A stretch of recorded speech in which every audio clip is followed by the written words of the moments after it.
asalaamaaleykum mbokk yi ñu amaan mbégte lool di kàtt yéen ci xibaaru météo yi di leen xamal ni kat ñu ngi xaar ay taw ñu ngi koy xaar tey ci guddi jëm ci ëllëg suba nag dañ gën a am sax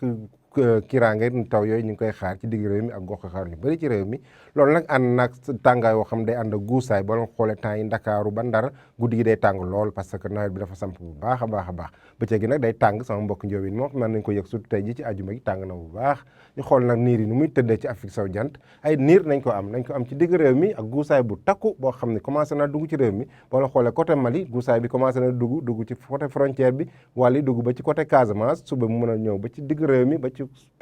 sowu réew mi côté Ndakaaru ak Ndar ba tax na tey ji ci guddi jëm ci ëllëg taw yi fa ñu koy gën a xaaree mooy côté Casamance bi Ziguinchor Sédhiou Kolda mën koo xaar tamit ci Saloum bi diggante Kaolack ba Kaffrine te ci des yëpp asamaan su lëndëm la ñu am par saa yi ñu am ay wis yoo xam ne yu tuuti la mais nag asamaan si dina takku lëndëm niir yi na takku lool diggante Ndakaaru ba mu côté Diourbel côté Thiès côté Louga foofu na xaw a dégager tuuti nañu am jant bi weer yi par saa yi ci guddi gi côté penk bi tam niir yi na takku lool nii saa la ñu am diggante Kédougou Tambacounda ba Bakel weer wi ñu ngi koo gis ci guddi gi par saa yi tam asamaan si leer ak tàngooru bëccëg guddi gi nga xam ne 20 degré ak juróom-ñaar lay nekk diggante Linguère ak Podor 20 degré ak juróom benn ñu am ko Ndakaaru guddi gi day tàng ba tey parce que boo la xoolee moom ak Linguère daanaka wuutewuñ bu baax 20 degré ñeent ñu am ko ci Casamance bi ci guddi gi 20 degré juróom benn ñu am ko diggante Kaolack ak Fatick ca kaw Ndar am 20 degré juróom bu ñu demee ba ci penku bi Matam mooy jël raw gàddu gi am 20 degré juróom ñett 20 degré ñeent ñu am ko ci côté penku bi Bakel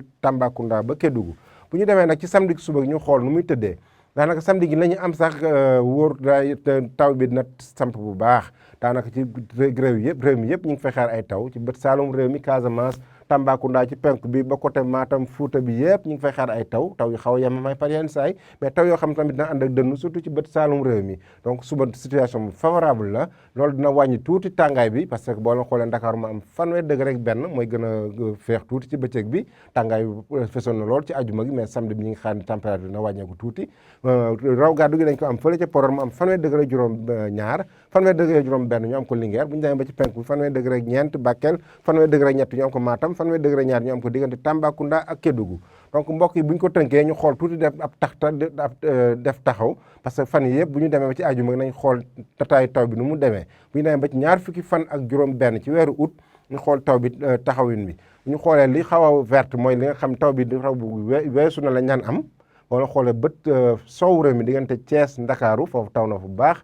daanaka la ñaan am dépassé na ko bu ñu demee ba ci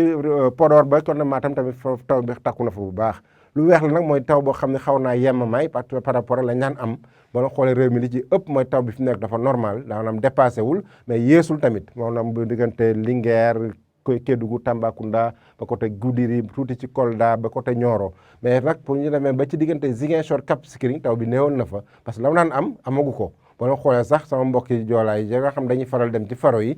na mu naan feesee desandi na ba tey parce que la mu naan taw desandi na bu ñu demee ba ci côté Vélingara tamit foofu jëm ci frontière tamit taw bi xaw na faa néewal tuuti Ranérou tamit taw bi taxawagul bu baax donc mbokk yi loolu la ab tënk la rek pour xool